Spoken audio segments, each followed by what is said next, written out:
بسم اللہ الرحمن الرحیم۔ السلام علیکم۔ اشفاق احمد صاحب کہتے ہیں محبت کے جذبے بھی بڑے لازوال ہوتے ہیں، ان کا کوئی توڑ تو ممکن ہی نہیں۔ ہم اپنے آس پاس قرب و جوار، دائیں بائیں، ماضی اور مستقبل میں محبت کی ایسی داستانیں تو سنتے ہی رہتے ہیں، لیکن جس طرح کی محبت کی باتیں ہم سنتے ہیں یا جو واقعات دیکھتے ہیں، ان سے ہٹ کر بھی محبت کے انداز ہیں۔ انسانوں کا باہم امن و بھائی چارے سے آپس میں رہنا بھی محبت ہے۔ کچھ محبت کے انداز ہماری روزمرہ کی زندگیوں سے ہٹ کر بھی ہوتے ہیں، جو عام طور پر ہم نہیں دیکھ پاتے۔ محبت کا ایک مطلب اطاعت اور محبوب کی خوشنودی ہوتی ہے۔ انسانوں سے محبت کا ہمیں خاص طور پر حکم دیا گیا ہے۔ محبت دلوں پر وہ کام کرتی ہے جو صابن جسم پر اور آنسو روح پر کرتے ہیں۔ محبت میں مبتلا شخص عام انسانوں سے زیادہ امن پسند اور صلح جو ہوتا ہے۔ زمانہ طالب علمی میں جب ہم انگریزی زبان سے واقفیت کے لیے سر توڑ کوشش کر رہے تھے اور کوشش تھی کہ کسی نہ کسی طرح انگریزی پر مکمل عبور حاصل کیا جائے، تب ہمیں ایک لفظ نے بڑا ڈسٹرب کیا۔ ہم کئی طالب علم اس لفظ کے بارے میں کئی سال تک لا علم بھی رہے۔ وہ لفظ تھا کارڈک اریسٹ۔ اس سے ہم سیدھا مطلب محبت میں دل کی گرفتاری کا لیتے رہے۔ جس طرح کارڈک کو دل اور اریسٹ کو گرفتاری کے معنی میں لیا جاتا ہے، جب ہم پر یہ آشکار ہوا کہ اس کا مطلب تو دل کے عارضے میں موت یا ہارٹ اٹیک ہے، تو ہمیں بڑی مصیبت پڑی۔ یہ انگریزی زبان بھی بڑی عجیب ہے، اس کے بھی بڑے مسائل ہیں۔ ہمارے ایک دوست جو کسی دور میں انگریزی زبان کے بڑے دل دادا رہے ہیں، لیکن آج کل انگریزی سے بڑی چڑ کھاتے ہیں۔ ایک روز یوں ہی باتوں میں نے ان کی اس بیزاری کی وجہ پوچھی۔ پہلے تو وہ کچھ بڑبڑاتے رہے، لیکن میرے اصرار پر کہنے لگے، اشفاق صاحب کیا بتائیں، اس انگریزی نے تو میرے ساتھ بڑی زیادتی کی ہے۔ کسی زمانے میں وہ کسی خاتون سے محبت کرتے تھے۔ اس خاتون پر غالب دور کی اردو کی زبان کا بڑا اثر تھا اور مجھے انگریزی سے محبت تھی۔ وہ مجھے آپ کہہ کر مخاطب کرتی اور خود کو ہم کہتی، لیکن میں جب انگریزی زبان کا سہارا لے کر اسے مخاطب کرتا تو اس کے لیے مجھے یو کا استعمال کرنا پڑتا۔ وہ محترمہ کافی دیر میری جسارت کو برداشت کرتی رہیں، لیکن جب اس کا پیمانہ لبریز ہو گیا تو اس نے مجھے کھری کھری سنا دیں اور کہا کہ میں آپ کو ہر بار آپ کہتی ہوں اور آپ ہو کے ایک عرصے سے مجھے یو کہتے ہو، اور اس طرح میرے وہ دوست اس محترمہ کو ناراض کر بیٹھے۔ اس کے بعد آج تک ہمارے وہ دوست انگریزی کی صلواتیں سناتے ہیں۔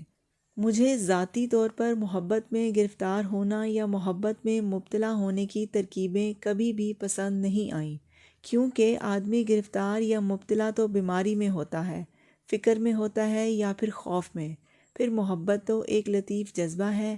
محبت کا گرفتاری سے کوئی تعلق نہیں بنتا۔ اگر محبت میں گرفتاری کے معاملے کو دیکھا جائے تو یہ معاملہ تو یوں بنتا ہے کہ کوئی آدمی بڑی شرافت سے لٹھے کا سوٹ پہن کر چلا جا رہا ہے اور وہ اچانک گرفتار کر لیا جائے۔ محبت کے لیے ہمیشہ وقت درکار ہوتا ہے۔ یہ پروان چڑھنے میں وقت لیتی ہے، جیسے ایک پودا پروان چڑھنے میں وقت لیتا ہے۔ رات کو بیج بو دینے سے اگلی صبح تک پودا تیار نہیں ہوتا۔ اس کے لیے زمین، اچھی کھاد، مناسب آب و ہوا، مناسب توجہ اور اعلیٰ غذا کی ضرورت ہوتی ہے۔ میرا کہنے کا یہ مطلب نہیں ہے کہ پہلی نظر کی محبت پر میں یقین ہی نہیں رکھتا، یہ تو ہوتی ہے اور ہو سکتی ہے، لیکن پہلی نظر کے بعد اس کو بھی وقت چاہیے ہوتا ہے۔ پہلی نظر میں بیج اچھا لگ سکتا ہے، لیکن پھولوں سے یا پھلوں سے لدا پھدا اور جھومتا پودا بننے کے لیے اس کو بھی وقت درکار ہوتا ہے اور اس کے ساتھ خصوصی توجہ بھی۔ ایک بار جمعے کی نماز سے قبل میں ایک بابا جی کے پاس بیٹھا تھا اور اسپیکر میں مولانا تقریر کر رہے تھے۔ وہ بابا جی کافی دیر خاموشی سے مولانا کی تقریر کو توجہ سے سنتے رہے، پھر اچانک مجھ سے مخاطب ہوئے۔ انہوں نے مجھ سے سوال کیا کہ یہ مولانا جو لوگوں کو خدا سے ڈرا رہے ہیں، وہ مولانا دوزخ کی سزاؤں کے بارے میں بتا رہے تھے اور بڑے بڑے سانپوں اور دہکتی آگ کا ذکر کر رہے ہیں، کیا یہ مسجد میں آئے ان لوگوں کو یہاں سے بھگانا چاہتے ہیں؟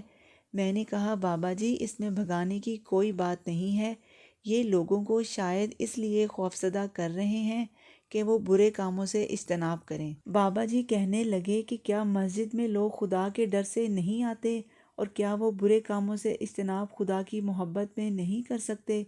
اب میں انہیں کیا جواب دیتا؟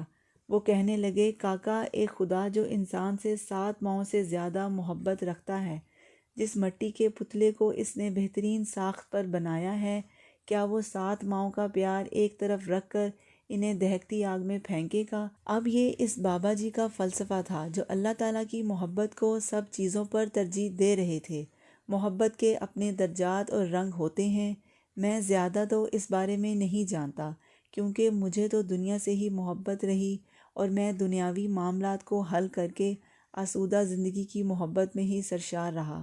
لیکن بابے کہتے ہیں کہ محبت کی منازل طے کر کے ہی ہم اپنی روح تک پہنچ سکتے ہیں، اور روح تک پہنچنے کے لیے ضروری ہے کہ ہم کچھ وقت اپنے آپ کو دیں، ایسا وقت جس میں ہم اپنے آپ سے ہم کلام ہو سکیں۔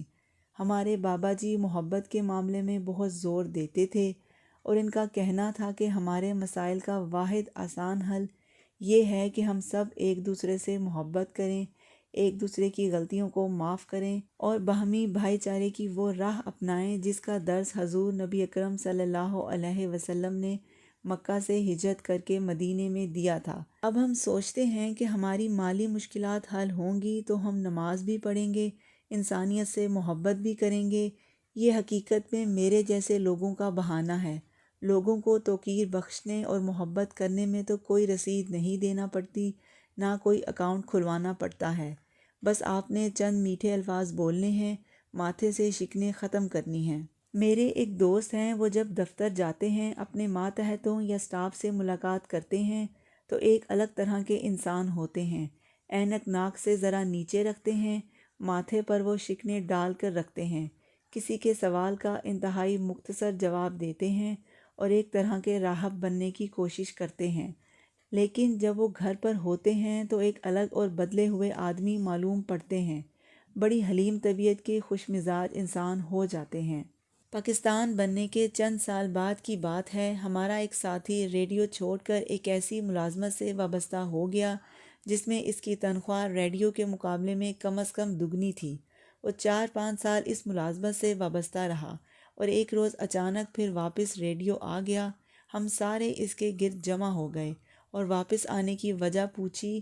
وہ کہنے لگا، جس پیشے سے تمہیں محبت ہو اسے اختیار کرتے ہوئے خوشی کا بے بہا خزانہ میسر آتا ہے، لیکن جو پیشہ پسند نہ ہو، اس میں آمدنی چاہے زیادہ ہو، تو اس صورتحال میں روٹی، کپڑا اور مکان کے ساتھ ساتھ خوشی بھی خریدنا پڑتی ہے۔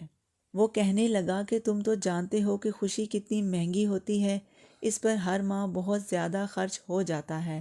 محبت کرنے والے تحقیقی لوگ ہوتے ہیں۔ محبت صرف انسان ہی نہیں کرتے، جانور بھی کرتے ہیں۔ آپ کچھ جانوروں کو چاہے طویل چاہے مختصر مدت کے لیے اکٹھا رکھیں، پھر ان میں کسی جانور کو علیحدہ کریں تو آپ کو اندازہ ہوگا کہ وہ ایک دوسرے کی جدائی پسند نہیں کریں گے، شور مچائیں گے۔ انسانوں اور جانوروں کی طرح پودے بھی ایک دوسرے سے محبت کرتے ہیں۔ اس محبت کی گفتگو میں ہم ماں کی محبت کو کسی صورت نظر انداز نہیں کر سکتے۔ یہ بہت خوبصورت رشتہ ہے، اس کا کوئی نعم البدل ہو ہی نہیں سکتا۔ محبت کی اس داستان میں مٹی کی محبت کا باب جب تک شامل نہ کریں بات نہیں بنتی۔ مٹی کی محبت کا اپنا رنگ ہوتا ہے، اپنی مٹی سب کو پیاری ہوتی ہے، لیکن آج کل ہمارے ہاں ایک اور ہی روش شروع ہو گئی ہے۔ ایک صاحب ڈیفنس میں ایک بڑی کوٹھی بنوا رہے تھے، اور مجھے کہہ رہے تھے کہ یار اشفاق صاحب، آپ بھی عجیب آدمی ہیں، پڑھے لکھے ہیں اور کسی بھی فورن کنٹری جا کر رہ سکتے ہیں۔ چھوڑیں، یہاں کیا رہنا ہے۔ ایسی باتیں سن کر تکلیف پہنچتی ہے کہ یہ کس قسم کا سلسلہ شروع ہو رہا ہے۔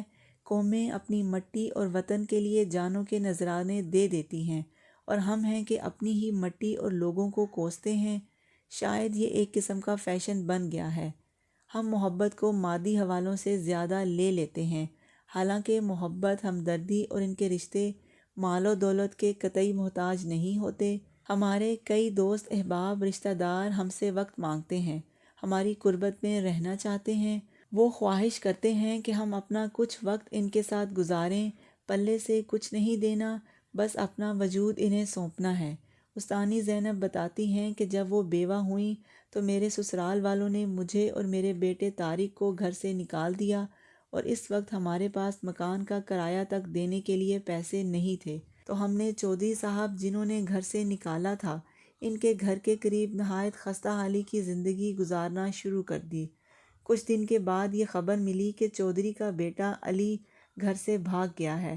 استانی زینب کہنے لگی کہ وہ یہ خبر سن کر بہت حیران ہوئی اور اپنے بیٹے طارق سے کہا کہ علی کے گھر میں سب کچھ ہے، گھوڑا، گاڑی، موٹریں، غرض آسائش کی ہر چیز میسر ہے، نوکر چاکر بھی ہیں، پھر وہ گھر سے کیوں بھاگ گیا؟